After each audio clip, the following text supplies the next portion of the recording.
He must be going through a major sleep regression because he was up basically all night last night. We're gonna need this.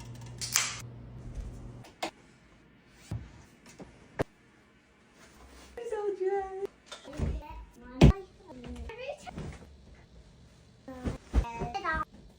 Once a week, my cute mother-in-law gets all the grandkids together and does a little preschool, and today they're learning the letter G, and so she got them all little gymnastics leotards for them to wear for preschool. So cute.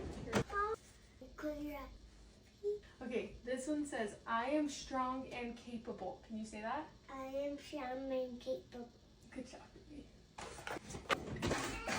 Remember, You want chocolate or peanut butter? What? Or... Today's smiley face. thanks, Mom. Good morning, mamas. Happy Wednesday. We made it halfway through the week. I stayed up way too late last night watching Dancing with the Stars, so we need a recap.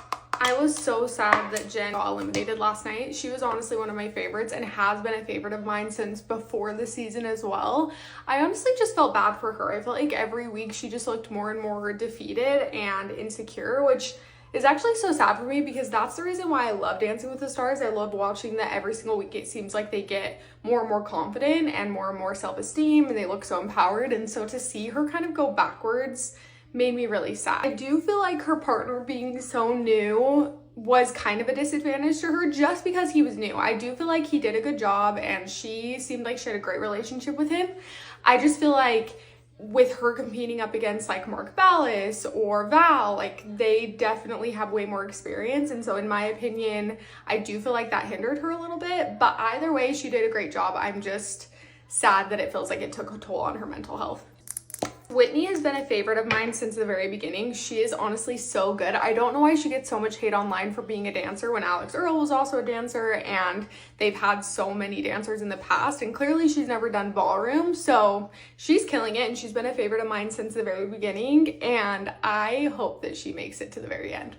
I've also loved watching Alex Earl on the season. I feel like her and Val have done such a good job, and I do feel like every single week she's gotten significantly better. In the first week, she was still good, kind of looked awkward, and every week she's shown up, and she's been so impressive to me. The underdog couple that I've been obsessed with that I don't feel like has gotten enough credit is Ezra and Jordan. I was so impressed by them last night. Honestly, every week I do feel like they've gotten significantly better, and Ezra's choreography is actually so good. But last night I feel like they really showed up and I was so impressed by them, and I felt like they should have been scored a little bit higher. I've made it this long into a recap without mentioning Robert and Whitney. They're seriously one of my favorite. They blow me away every week. Robert is so animated in his dancing, and he just surprised me from the very beginning. He was so good from the very beginning, and I was not expecting that. If I were to guess right now who's going to be in the final three, I would say it's going to be Robert and Whitney, Val and Alex, and Whitney and Mark Ballas. They are all so amazing, but it'll be interesting to see how it ends up.